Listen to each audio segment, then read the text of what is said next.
Then you're asking your team, it's like, hey, Dylan, do you mind spending 3/4 of your day in Salesforce filling in fields rather than working with Mm, customers, getting stuff done, feeling like you're progressing? It's almost like you overprocess your team to death. I always keep coming back to what are simple solutions? How can we use technology to our advantage? In most cases, companies' data is too dirty to make anything really automated and to really use it to the advantage that people tell you. I always try to come mm. back to what are simple, scalable ways to do something. Scalable can actually be a process that just helps your team get through doing this activity faster.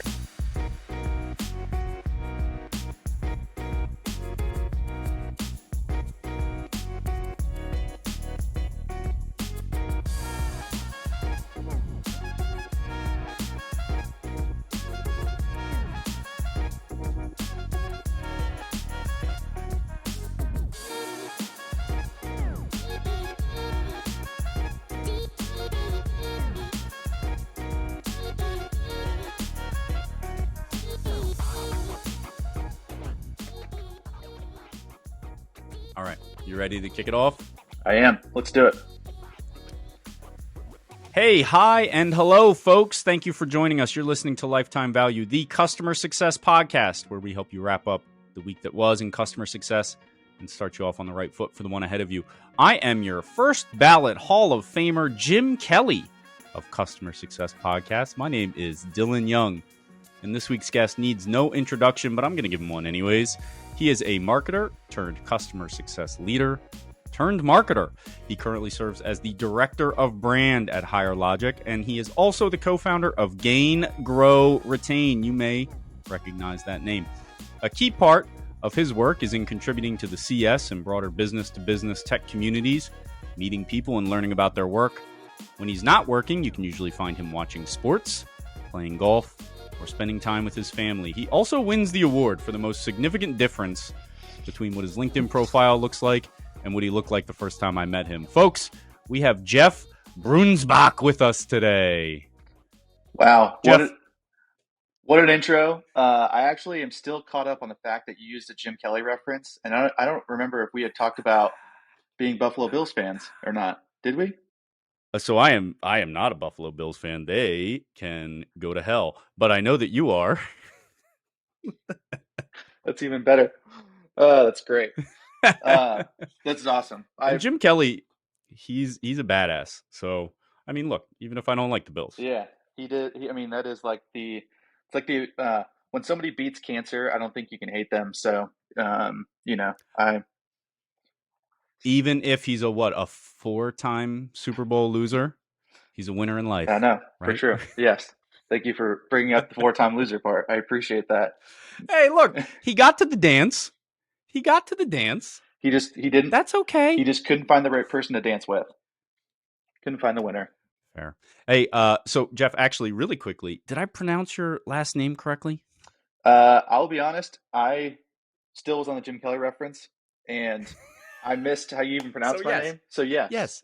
you did a great job. And actually, what's funny about that is if you ask me, I say Breunsbach. If you ask my dad, he says Breunsbach. For some reason, I'm the younger child, youngest child in my family, and I think I know how our last name should be pronounced, even though it's been said for generations. So I'm pretty sure it's Breunsbach. I never really like to say that, but Okay, so I definitely got it wrong then because I said Bruinsbach. mm, just So I was wrong no matter what. it's all right. Slightly different. That's okay. I Well, appreciate you thank you for asking. correcting me. Jeff, tell us a little bit about, I don't even think we need to hear about GGR, right? Like everybody knows. So tell us about Higher Logic. I want to hear this story. Higher Logic. So Higher Logic is a platform built for connecting businesses with their customers, and it's been around for about 13 years. So a ton of knowledge in our business about how to build communities in the right ways. And I would think about viable community strategies that go beyond, I think of just maybe some of the small viral moments that people think about. When you're building communities, it takes the day-to-day grind to grind effort to do it. It's not a Mm-hmm. quick win, Mm-hmm. silver bullet type of thing that I think some people might think about. So, ton of knowledge in the house, and it's been fun. We're right now looking at how we can maximize our integrations for our customers. Right, we want to connect to other platforms and be kind of open. Mm. I think at the heart of it, the big part that we believe in is that connecting your customers together is ultimately going to be a good thing. It helps drive them into better places. It helps drive innovation around your product, and ultimately, it's going to drive better relationships for you and your customers. So that's what Higher Logic does. Been doing it for a long time. Now transitioned to a remote team, so we don't have a quote unquote headquarters, which is nice. So we're Mm. hiring great talent around the country, bringing really good people together to help us attack this challenge in the B2B tech space. I want to get to GGR in a second, of course, but you highlighted day to day the consistency needed for a community. Why was that one of the points you bring out? Is it because you see that as one of the biggest mental shifts for the folks that you work with? They think it's a viral, like one moment that sticks in people's minds when in fact it's more of an ever present situation that we should be going for? Yeah, I think two reasons I brought it up. One is I am a community builder myself. I have now for the past going on 3 years been building Gain Grow Retain, and I think some people might look and say, Mm. wow, you have 10,000 customer success leaders. You must have gotten there so quickly. You already had an audience on LinkedIn, or you already had attention and you had to do it. And I think the answer is no, we didn't. We started from nothing. We started from zero. I actually at one point Mm. had like 500 followers on LinkedIn. So like we didn't necessarily have the advantage, right? But what we did do, and I would say something that I've noticed that you've been doing with your podcast, right, is that consistency matters over time. If you can start to set expectations, if you can start to set this, hey, we are consistent, we're going to be there, we are here to help you, then people are going to notice that, and that's going to be something that people can rely upon. And I think that's where you start to really find communities, right? I think so that's kind of Mm. the first reason I brought it up. I've been doing this for 3 years, and I think I just know behind the scenes what it takes to do it. Second reason goes down your route. So I think I wouldn't necessarily say a lot of our maybe customers think it, but I just think that's the proverbial thing you see in the market is just start a community. Oh, let's just go start a community, right? Hey, Yeah. right now it's like we have to go, we're being asked to do more with less and we got to go do something about it. Oh, just throw a community together. And it's just like so far from the truth because similar to, I think, many other initiatives in CS, it's you got to have the strategy, you got to marry it with kind of the process and people side, and then you got to figure out the technology. All of that just requires forethought into how are you going to show up consistently? How are you going to drive engagement that brings people back? And how ultimately are you going to make sure that the community is driven to membership value? And so I think that's the second reason I bring it up is you kind of hear these little quibbles kind of left and right that come up too often. So I have a couple of standard questions I ask. One of them, of course, is tell us about yourself, where you work. The next one, Jeff, is what are you passionate about? And I don't think this is going to be a curveball answer, but go ahead. Surprise me. I mean, I think the typical answer might be like I could say something work related.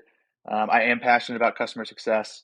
I am passionate. I would say more recently, I got more passionate about writing. I've actually taken Mm. a lot of writing courses. And I think that maybe I just noticed in the past 2 to 3 years, people that I follow on LinkedIn, maybe like Chris Walker, maybe like Dave Gerhard, or if you've Sam Parr or Sean Puri, who do a podcast called My First Million. But when I started to notice something, which was they were all really good at writing, and I started just kind of noodling, picking on what they wrote. I started Mm. noticing that they all were talking about actually taking courses and getting and trying to break through, hey, this is how I was taught in school how to write, versus like, hey, this is how you write for business, versus like, hey, this is how you write for a social platform, because they're Mm. all serving different purposes and values. So you need to write differently. So I'd say that's a little bit of a passion for me. And then the third thing, I'm passionate about sports. I like, if I'm not looking at anything business related, I'm usually hanging out with my son and my wife and our two dogs, or I am reading Twitter about sports, mainly the Buffalo Bills or Manchester United, which is the soccer team that I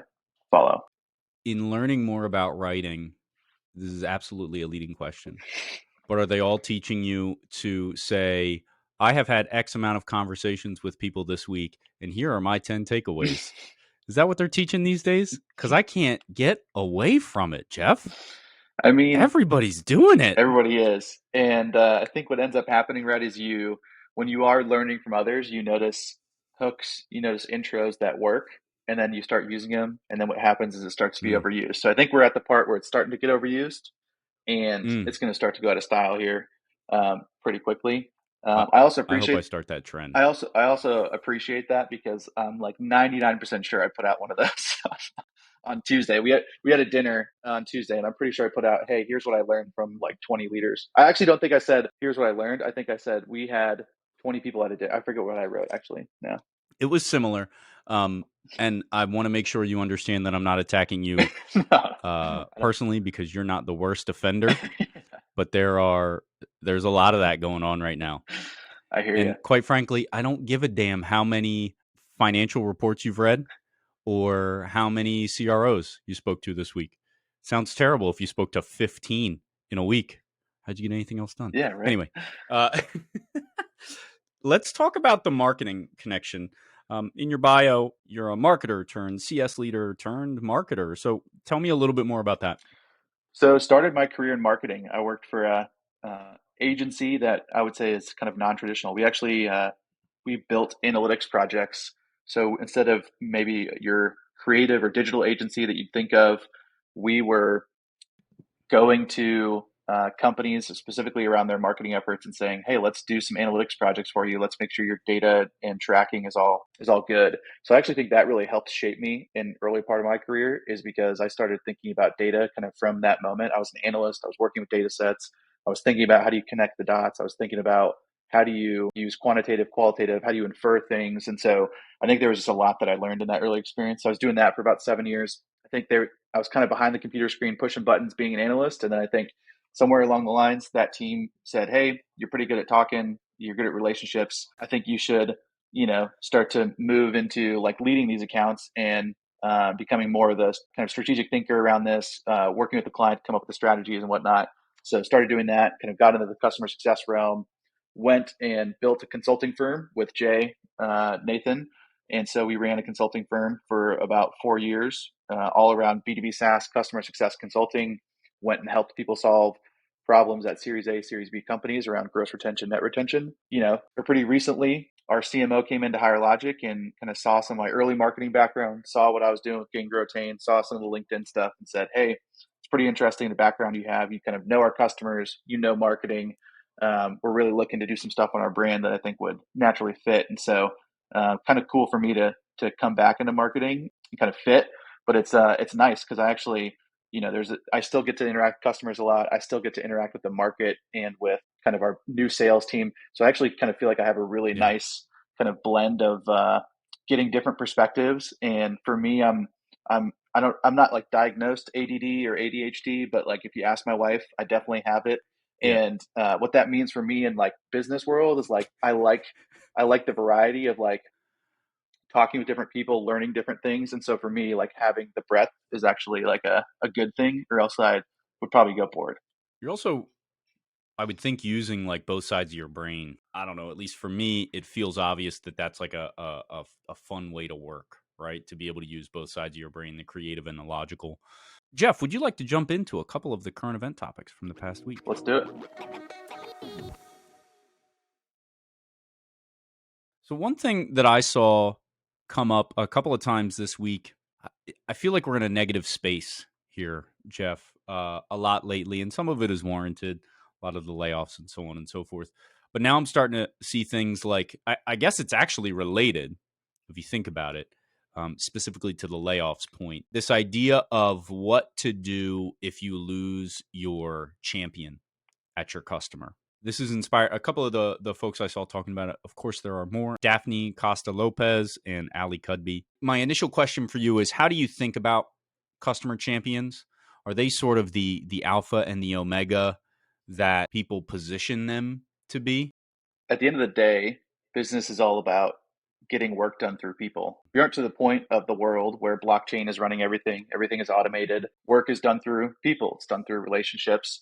And I think we're at one of those moments where it's critical that you have the relationships at your customers, because you are seeing layoffs, which naturally means that at some point or another, there's risk that your champion is leaving the business. And so I do think we're at a critical moment. I think you have to prioritize relationships, but I think the thing that I keep coming back to is, everybody tries to come up with the new something new. How do I go after different relationships? How do I? And I just come back to like the tried and true of like you got to get high and wide, right? You have to have more than one relationship at your customer. Doesn't matter which way you slice it, you just need more than one. And an effective way to make sure your CSM or your teams have more than one relationship is to track it or make sure in a spreadsheet somewhere you have a number that says how many do you have at this customer. And I think sometimes we just get overcomplicated, right? We're thinking about, oh my gosh, what's the level of relationship that we have, what's the strength of that, which departments are they in, where are they in the organization, right? We start to just overcomplicate things to a point because we like to collect data and then we become data hoarders, and then the data becomes old, and then eventually we're going to say, well, it's not fresh, and then I can't send the contract to the right person. And so I don't know, I'm all about like speed and simplicity when it comes to that stuff, but I think it's important right now. Or how about collecting so much data that you don't get anything else done? That too, yeah, right. Or you don't do anything with that data? Yeah. Then you're asking Yeah. your team, and then it's like, hey, Dylan, do you mind spending 3/4 of your day in Salesforce filling in fields rather than working with Mm, customers, getting stuff done, feeling like you're progressing? And so I think it's almost like you overprocess your team to death. So I don't know. I've tried to, when I start thinking about this, I always keep coming back to like what are simple solutions, and how can we use technology like to our advantage? Again, I think what I've learned across my career is that in most cases, companies' data is too dirty to make anything really automated and to really use it to the advantage that people tell you. And so I always try to come mm, back to what are simple, scalable ways to do something. And scalable, I think, also has a frame of reference that people misnomer, which is they think when they hear scalable, it means automated, it means tech first, it means all this stuff. Scalable can actually be a process that just helps your team get through doing this activity faster. Maybe it's that you streamline the process and that becomes more scalable for them to do. So I would say I think of like two things when it comes to relationships, though. One is actually from a friend of ours, Damian Howley, who I actually just posted about this morning. We talked about this on a podcast with him recently, but he talks about strategic, tactical, and operational. And those are just kind mm. of levels of roles. And so he just said, I said, hey, what does your team do for relationships? And he just said, I like to just break it down. I don't necessarily need to know what that person's exact title is, but tell me which kind of role they play in their organization, and then let's just track it. And he's not asking for supreme notes or all this like level of detail. He just says anytime you have an interaction with them, let's just make sure we log it in some way. And then he's looking at kind of a dispersion. Are we spending too much time with the strategic and not enough time with the tactical? Do I even have relationships across those? He's just looking for one person across each of those, right? That I can kind of name and reference. So I just think that's pretty easy and simple for somebody to think about in a way that creates speed for them to do their job. That's the way I like to think about it, is like I want to create bowling lanes. Like I want bumpers for people so that Dylan feels Mhm. like, hey, I Mhm. can go fast. I can do the things I can do because I know that there's bumpers. And if there's bumpers, Yeah. then man, we're going to be humming along this thing. And I think more often than not, what you find with process technology is that people overcomplicate it. Bumpers come down, and then it's like, cool, we got gutter balls for like 6 months in a row. That's not good. I like that analogy. That makes the gutter ball drove it home for me, right? Because that's like you get no points Yeah, you get nothing. with when you put the guards up, you're almost guaranteed to get at least one pin, Let's just come on. right? Let's at least got to bounce off one. Couple of points. So everything you just said, if I'm a CSP, I just lost your phone number, so to speak, because you just cut them off at the knees with a lot of their value prop, so to speak. And I don't know if you did that on purpose. I don't think you're wrong either. Dirty data really messes up their a lot of their selling points, right? Because they're so much based off of data. And then the idea that scalability is not purely through technology, well, that's if they're a three-legged stool, that's the second leg. I don't even know what the third leg is. I guess it's pretty, but Yeah. they're they're not happy with you if they're listening to this, Jeff.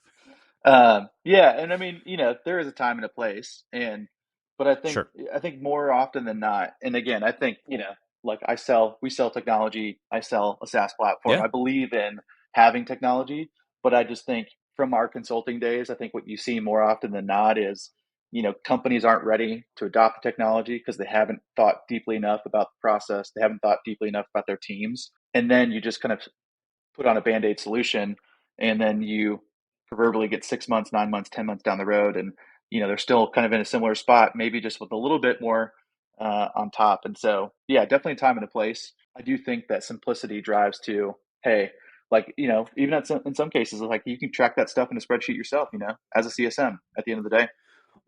Well, so that's the other point I wanted to get back to is we started this off by talking about the champion. And you talked about this idea of high and wide, which is one you've talked about before, and I appreciate. You mentioned it. If nothing else, it lives in a spreadsheet, but you don't want to get bogged down with a ton of data. And some examples you gave are like the health of that specific relationship. My question to you would be, what does your spreadsheet look like? Is it 3 columns, name, email address, and red, yellow, green? Or is there a number of meetings? Is there a champion yes or no column? Like, what does it look like to you? I'm going to assume I will count columns for like name, email, phone, but I don't really count those. So I'm going to Yeah. say mine's 3 columns. First one is what they care about. So what's for them, you got to know it's valuable in terms of Got it. what they Mm-hmm. purchased, why they purchased it. And it's not necessarily like what I want to try and get out of that question is what can we measure for them that would actually dictate it's valuable. And so if I can get that in a simple way in like 1 column, great, that's perfect. Second thing that I want to get is anything somewhat personal. You knew I was a Buffalo Bills fan. That was such a subtle nod to the Jim Kelly, right? Any little frame Mm-hmm. like that would be huge to a relationship. So I don't need to know kids' names. I don't need to know birthdays. I don't need that level of detail. I just need like what's something that they're passionate about. So how would I do that? A lot of times I ask people, hey, what's a great Sunday morning look like for you? Why do I ask that question? Mm-hmm. Because then they start to tell you something about their life that you wouldn't actually already know. So ask them something that's a little off the cuff. You learn something. Say, hey, did you do the Sunday crossword this week? I know you like to do that. Hey, that's a really nice subtle nod, builds the relationship. That's Mm-hmm. column number two.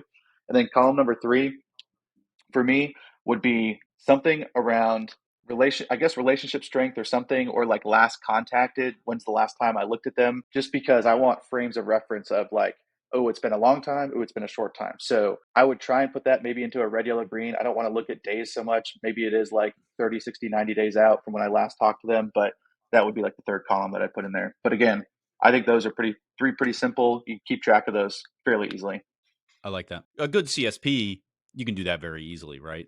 I'm not selling CSPs here or denigrating them like Jeff, but you can do that in a ton of different ways. But the easiest would be something like a spreadsheet, like we talked about here.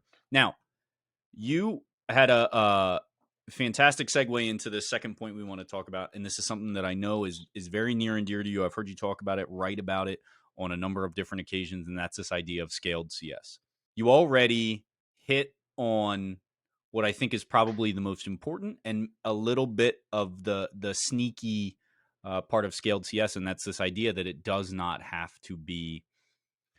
I would say it doesn't have to be done with a purchased piece of technology, right? Yeah. Because what I thought about as soon as you said that is like, yeah, I mean, you can scale your communications with a mail merge, right? Technically technology, but a very small sliver of the technology that you already have available to you today. So, do you want to expound a little bit more on your idea of scaled CS?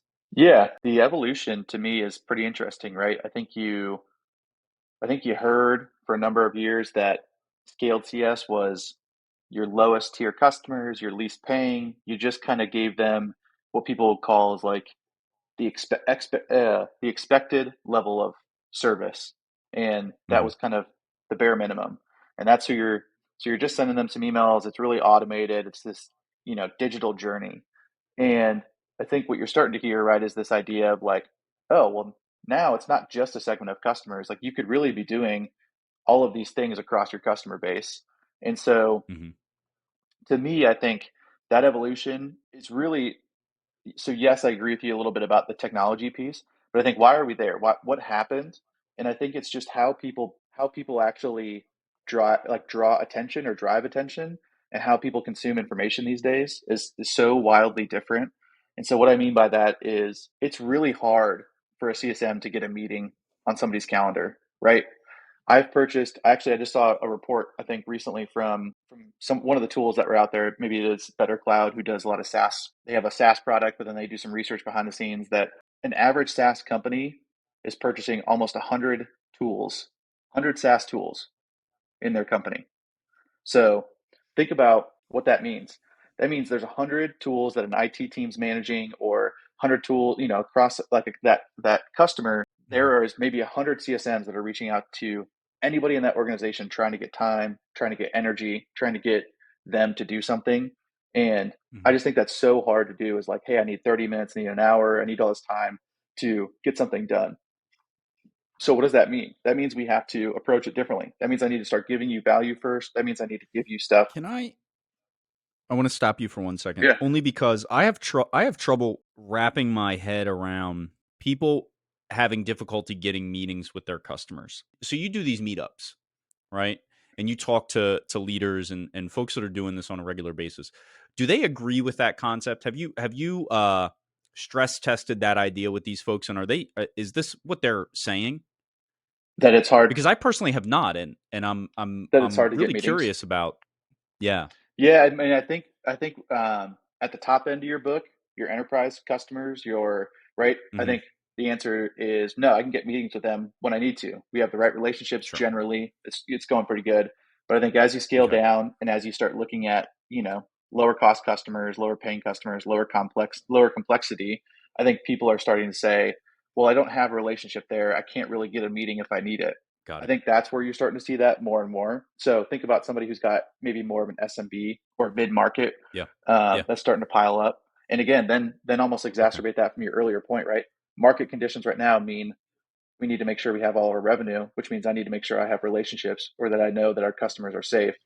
And that's kind of exacerbating the problem there a little bit as Yeah. well. So I just think you're not getting the attention that you need in terms of trying to get some meetings on the calendar, trying to drive value. So you got to deliver information in a different way. And so what does that mean? That means you're finding ways to produce content that is written, produce content that's audio, producing content that's video that you can be sending to your customers. And that to me is like that scale, right? So now I don't need to necessarily be in a meeting with 100 customers. I can send 100 customers content at the click of a button. So to me, that is like good, right? Hey, we want to drive ways that we don't necessarily, like you said, I want to meet with my customer when it's the right time. I don't want to meet with them just to meet with them on our schedule. I don't want a quarterly meeting just because it's Hmm. on my it's on my MBOs or my business my business KPIs. It says I Your need to have scorecard. yeah I need to Yeah. have four. So I think when you think about scale TS, it comes down to, can I deliver content to those customers in that type of way? And then the second thing is that I think about quite a bit with that too is that, again, I think people have thought about that from the technology first. I just think about it from the content first. I think that's just the big difference for me, is like, just because I have a tool that can automate it doesn't mean the content's good, doesn't mean the email that I'm sending my customer is good, doesn't mean the attention that I'm going to get is actually going to be there. And so I think that's just the difference that Yeah. I think about quite a bit, is that the technology isn't the silver bullet for you. What you need to make sure your teams are focused on is what drives attention for your customers. How can I then make sure that we deliver content against that attention and engagement? And that's what's going to help you continue to move on this scaled pathway much more. And I think that's just different than I think how people have thought about it before, where the secondary piece for them is content.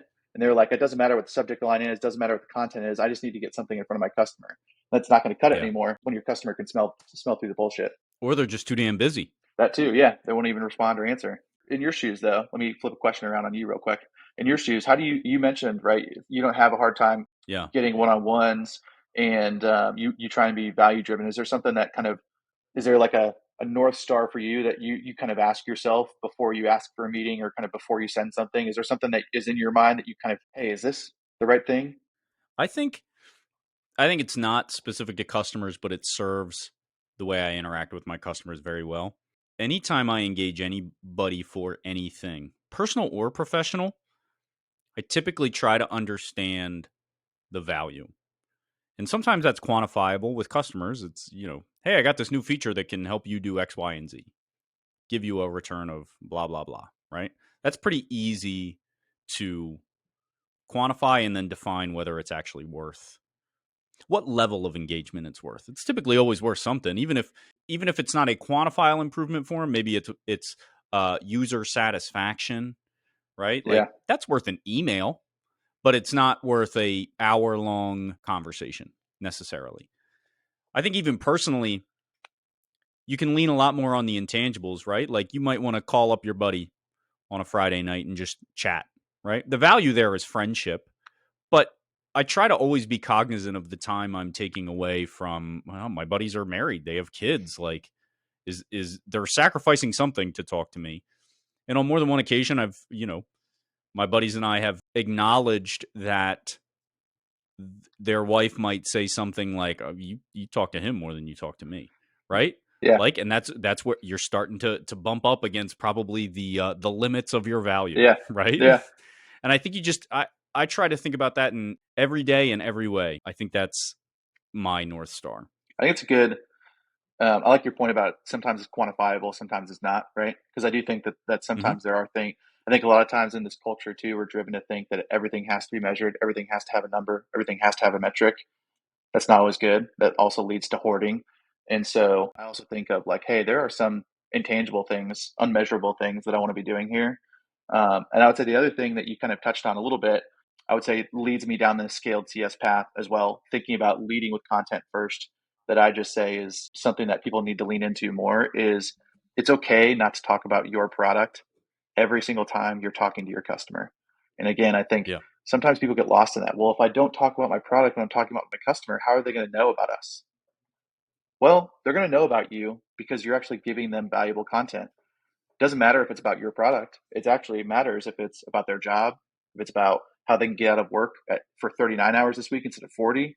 If you can help Mm-hmm. save them time, you can help save them energy, help make their careers a little bit better, give them some shine. Like there's a many things that you can do that are outside of your product that I think some people don't lean on enough. And that's also what turns customers off from wanting to engage with you, wanting to meet with you, wanting to read your emails, Mm-hmm. is that it's all about me as the vendor instead of about the person who's in the role. And sometimes we forget, going back to my example, right? A typical customer might buy on average 100 tools. That means your tool is the only one that they're thinking about every single day. And that's fine. And if you acknowledge that, you get ahead of that, you're going to be much better for it. Yeah. So what's interesting is I can give not quantifiable, but really great examples of how I've had to do this recently because anybody who has listened to the show before knows that I'm in mortgage fintech. So tech getting absolutely destroyed right now, at least in the headlines. I mean, I think we're still doing okay. Mortgage, not so much, has been taking a bath for about 3 quarters now.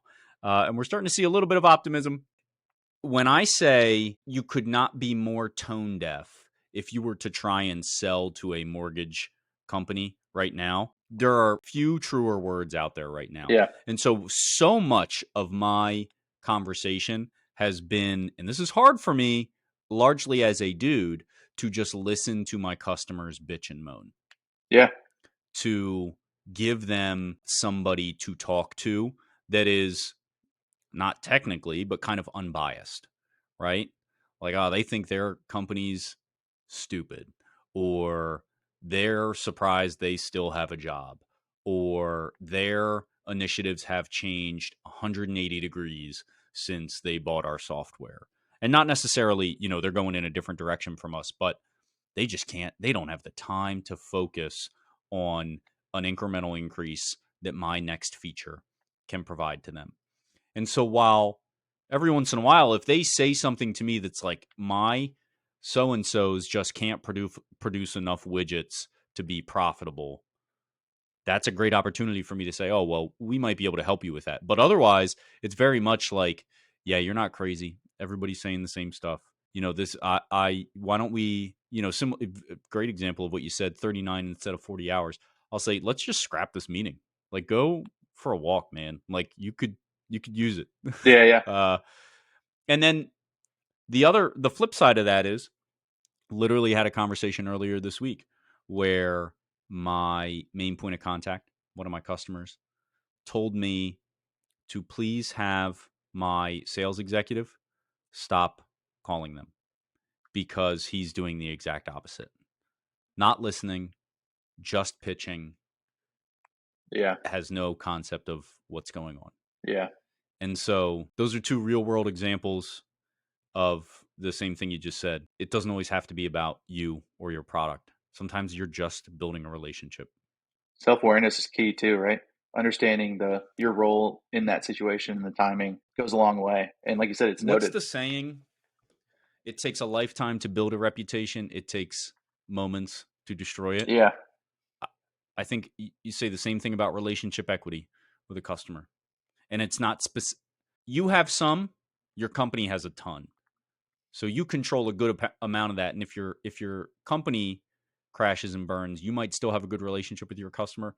I don't know how much it's worth if your if your company ruined their relationship. It's what's funny too is that as long as they're engaging with you, that's a good thing too, right? It's actually the Mm-hmm. customers that go quiet that you are the most concerned about.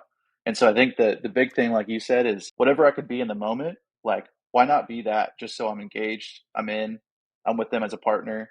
Like that goes a long way, right? Oh man, Dylan was in, you know what? 2 years from now, what is that, 2025? A customer might be looking back saying, Dylan, remember when we were in that boat together? I mean, that was, man, mortgages were 7%. That was tough Yeah. water, wasn't it? And you're like, yeah, we were in that boat together. Great. You were just sitting there listening and it comes back to pay Though, dividends. what I would say to that though is I am highly allergic to ending a meeting without the next meeting being set up, without action items that I can go and knock out to show my diligence, my value. And so it's a bit of a tightrope to walk if all you do is listen to them bitch and moan for 30 minutes, 60 minutes, however long that meeting is, and you don't ever get to some sort of meat of the conversation, because then you have no reason to talk to them again. And I'm obviously being hyperbolic, but that's the art of customer success, in my opinion. Yeah, it's part of change management. I mean, that's what we're handling a lot of times, right? Is, hey, bitch and moan, but then let's be solutions, oriented. Let's think about how do we move this in the right direction? Yeah. How do we move the next step? Okay, Jeff, we've been entirely too positive up to this point. So I want to move on to one of our most famous segments, and that is BS in CS. Biggest load of crap I've ever heard.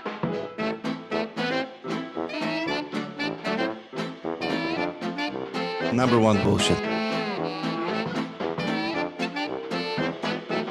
Oh, number one bullshit. Jeff, if you could choose one, what is the trend, catchphrase, or otherwise related to customer success that you would like to see done away with forever? I have two. I'm going to run through them very quickly. I wrote one down, but we already talked about it, so I feel like I had to bring a second Mm, one. First one is that scaled customer success means automated. Drives me nuts. When I mention scaled customer success, people still hmm say, I can't automate everything for my customer. And it's just like that is not the intent. So that just drives me up a wall. It's just thinking that, it's just like you don't need a heavy tech stack to do scaled CS, like we said earlier, right? There are ways that you can do it through process. There are ways that you can do it through good teams and good kind of design there. So I think that's the first one that I would say, kind of get away with. And then the second one, I feel like I had to bring a second one, is ROI is great, but every company trying to find an ROI, prove an ROI, bring an ROI to the table when one doesn't exist is really hard. And I can't swallow that. Like, it just is like, sometimes you just got to get over the fact that, like, ROI isn't the end all be all for a customer, and trying to come up with some crazy equation, some crazy math in order to get there sometimes might not work. So I think just trying to be a little bit more prescriptive on what does ROI mean for your customer and get to a point. But I think, how often does that stuff actually prove true in terms of what ROI is? You show me a number. How can I really map it back? There are certain tools that can. So, like, yes, there's a tool that says, hey, I can actually prove to you how many dollars I've saved, or I can prove to you how much revenue I've generated. Definitely believe in those cases. I hmm think there's ROI should be there, right? It's easily tangible. But then there's also like this voodoo math black box that people do where they say, well, I ran it through these calculations and you know what? I just saved you 17 headcount. And you're like, well, how did you do that? And they're like, well, I can't really tell you the secret sauce, but just know that I did. And we should go take this to your boss so they know that we helped you do that, And it's like, okay, that to me is just where you start getting out over your ski tips. And to me, that's where I'm starting to get off the train. That is so foreign to me because I would be so terrified of ever putting a number like that in front of anybody without being able to explain the formula behind it. And you'd be shocked how many people. Because I would just assume that they're going to tell you to go fly a kite if you say, "Oh, it's a secret sauce." I I mean, can't tell you, but I guarantee you it happens. you should, and you'd be shocked at like the number of companies that do that. They roll something out. CSMs don't know how to explain it. They just say, "Hey, our ROI calculator spit out this," and they're like, "Wait, what?" And so it just comes back to me like, okay, we're trying to do too much there, and just boil it back down into like what can be measured, and whatever can be measured, that's even just a good start. Like, let's just measure that, and let's just, whether it's positive or Mm-hmm. negative, let me put that in front of you. At least I'm measuring it. Not every company measures something of value, measures something that you feel like is a tangible result, and then let's go on from there. But I just, yeah, the black box voodoo ROI is out. Wouldn't you argue though that people buy a product for a reason? And the person who sells that product should be able to measure the one or two statistics that speak to that reason Yeah, and then deliver that to the customer. So I guess maybe what I want to push back on here is this idea. I think maybe we're using the wrong term. ROI is not necessarily the right term because it's meant to be I spent X amount of dollars and I got 2 times that back, 3 times that back. yep, And that's not always quantifiable. You're absolutely right. But you can say, oh, you spent X amount of dollars expecting to get Y number of widgets. We delivered Y and actually Y times, 50% more. And so you even got more than you expected to for the amount you paid. That's not ROI, but that's a valuable metric. yeah. I'd say that is like the value drivers, right? Like, to me, that is, like you said earlier, like that's what I'd be comfortable putting in front of a customer, because I can say, Yeah. hey, I know where this metric's coming from, and I know we talked about it Mm-hmm. before. It's valuable to you, but I think the trying to always having to defend dollar for dollar, I think, is Mm-hmm. just the where it breaks down, right? Because then you start, as you also just throughout my career, right, as I've been in different types of rooms and executive meetings, right, you start to also realize that 9 times out of 10, when you get to an executive level, those things aren't always the truth, anyways, right? Like, those always you also assume that assumptions are already baked into those, and so you don't take them at face value. And so it's like, why would I want to put something in front of a customer that is this black box that they already know isn't true, that like they already know has some assumptions into it. And that to me just means like, let's get back into a little bit more of what you said, which is like, what can I measure that's valuable for you, that's going to show some leading indicators or leading pathway that says, hey, I believe that this is going to help us, with a revenue metric down the line, or I think this is going to help us with a retention or an ARR metric. Great, let's start measuring those, because I know that's what we can impact, and that's what we can drive action around. And then we will start to show that over time. Jeff, I got another hot take question for you here. And this is our segment that we call Churn It Up. And this is the segment where you get an opportunity to tell us a story about your worst customer, the customer that you wish you could have fired. So who is that for you, Jeff? You know, when I saw this prompt and I started thinking, it took me about a split second to come back to one experience. And I feel like everybody, if you've worked with customers, you feel like you probably have one of these you pull. So, this goes back early in my career. Customer that was probably 20 to 25% of our revenue. So ends up being a large portion, probably too large, right? We're a little bit too dependent on that. Big revenue means big expectations. And so with that, I'm leading the account. I'm the relationship builder. So I'm doing hey, we're meeting regularly. Like you said, hey, what are the value drivers? What are the right things that we're doing? We're kicking it off with the team. Everything's going hunky dory. Hey, let's share cell phone numbers. I don't think anything of it. Hey, yeah, this is great. This is almost like 10 years ago. It's like, yeah, sure, have my cell phone number, whatever you want, man. Yeah, this is great. Mm-hmm. Everything's going great until it wasn't, right? All of a sudden, metrics start to slide a little bit, and then they start to improve, and this is like the space we were in. I mean, we were in marketing analytics, right? So things ebb and flow, and didn't think anything of it.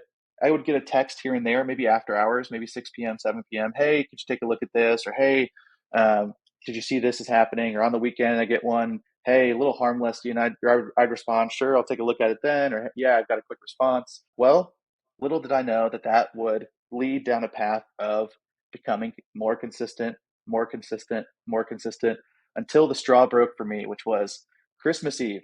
I mean, I had slaved over this stuff for, an entire year. Christmas Eve comes and I get a text that says, "Hey, I need you to get the team to log in and to go change some settings to help us optimize around Christmas sales."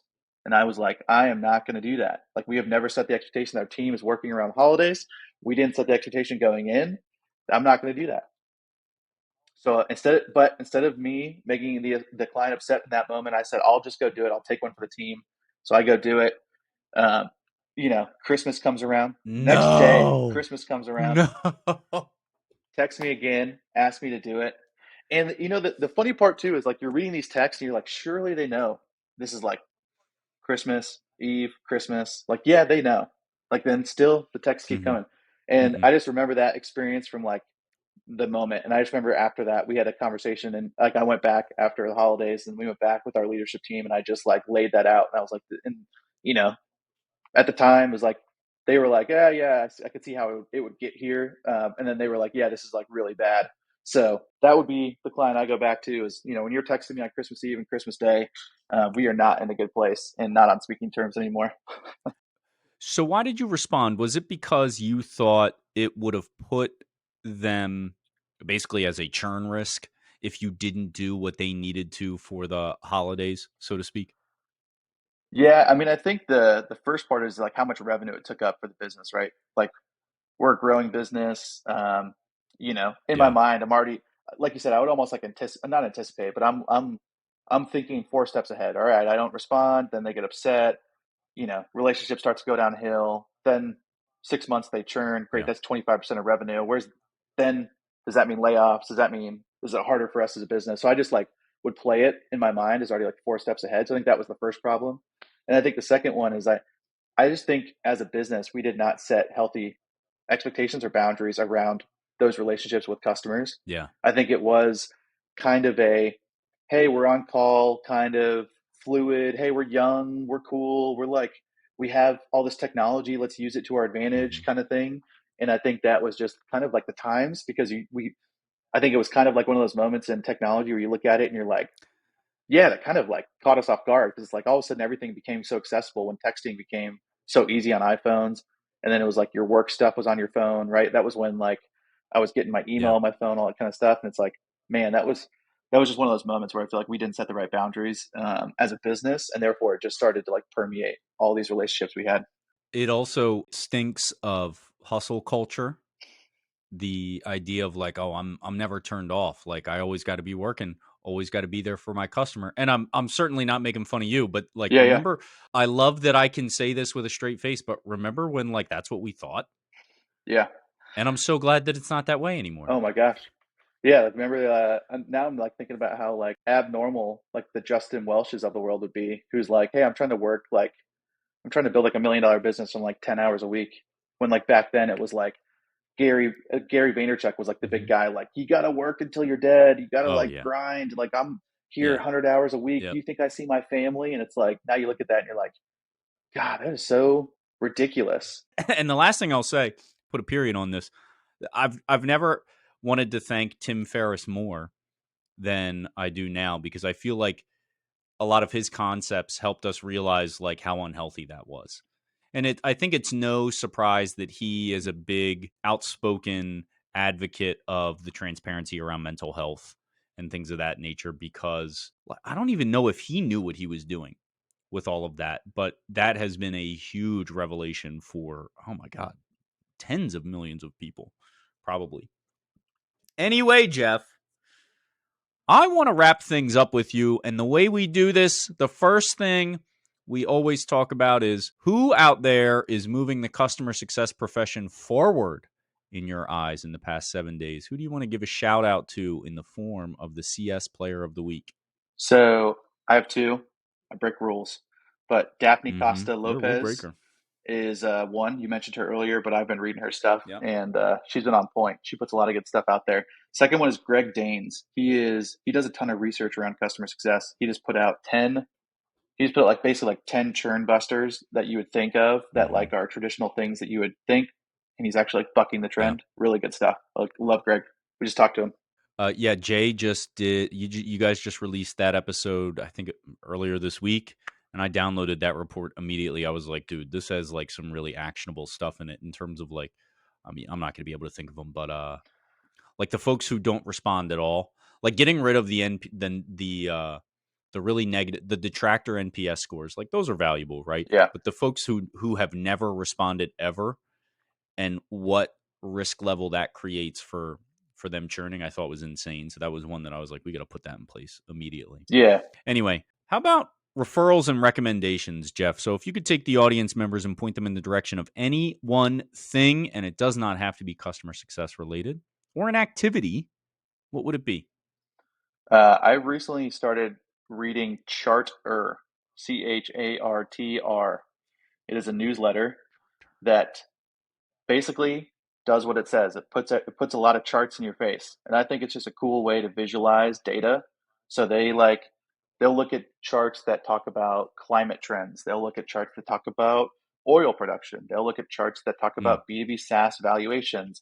Just anything in the news, in the market. Just super interesting. You see different ways that they visualize data. It just kind of gets your mind thinking. And usually it's some pretty interesting topics, things that you wouldn't know about. So that's the newsletter I've signed up recently. That's kind of business related, but it's out there. what's the background of the authors? If they're covering all these different topics, are they statistics people, economics people? Like, what's their? And if you Um, don't know the answer, that's fine. I don't know But the answer actually. I'm trying to look in quickly as I can. I don't know. who's We'll that? have to go find out. Who just walked into your studio? That is my dad. I'm over here. Hi, Jeff's dad. I'm over here at the parents' house, about to go pick up my son soon.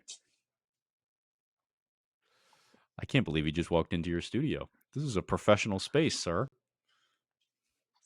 I don't know if you can hear me. He can't, but that's great. I'm sorry. So you had another one, right? Charter is the first one. Charter's first one, and then casually, my first million. It's probably the podcast. I've listened to every episode for like 3 years. It's something that gets me going. But there's basically two guys talking about business ideas, shooting the shit, and that's awesome. It's there. Have they done it multiple times? What was their? They both exited their businesses. They kind of built like $30 million businesses and sold them. They've kind of been there, done it. But they talk about ideas that you can go implement like Yeah. relatively easily. They're Okay. not world changing ideas. It's like, hey, it's not world changing ideas, and it's not something you could do in a weekend. It's in between. It's like, Sure. could you go? But it's co-signed by people who have, Mhm. been to the other side. Yeah, Got it. and I would say too, like the episodes that they do generally, it's like if you listen to the first one, I would say go to YouTube because they have them on YouTube. It's pretty good to listen on YouTube. But they, for the most part, what they started doing is saying, hey, we have a lot of ideas. Let's just talk about them in the open, and whoever wants to go do them can go do Yeah. them. They're just ideas that they're not going to go pursue. It generally leads to an interesting conversation. So I listen to that religiously. Jeff, where can folks connect with you? Easiest place is LinkedIn. Come on over, Jeff Breunsbach. Good luck. The Good luck spelling that. I'll link it in the show notes, but be prepared. He doesn't look anything like you expect. Jeff, where can folks learn more about Higher Logic? For Higher Logic, easiest place is go to scaledcustomersuccess.com, and that'll link you to Higher Logic's website. If you want to find more about Gain Grow Retain, go to gaingrowretain.com. Community is there. It's welcoming. It's for anybody that wants to connect with other CS leaders. Jeff, this has been a lot of fun. Thank you so much for being a part of this, for stepping away from your own microphone, so to speak, and into my studio, which coincidentally your dad is also in. Yeah, appreciate it. You've been listening to Lifetime Value, the podcast for customer success professionals. If you like what you've heard, please rate our show and subscribe wherever you find your podcast. Please note that the views expressed in these conversations are attributed only to those individuals on this podcast and do not necessarily reflect the views and opinions of their respective employers. For all inquiries, please reach out via email to dylan@lifetimevalue.com. lifetimevaluepodcast.com. Find us on YouTube via our channel, Lifetime Value, and find us on the socials at Lifetime Value Podcast. Until next time. This is Jeff Breunsbach, and you're listening to Lifetime Value, the customer success podcast. Woo.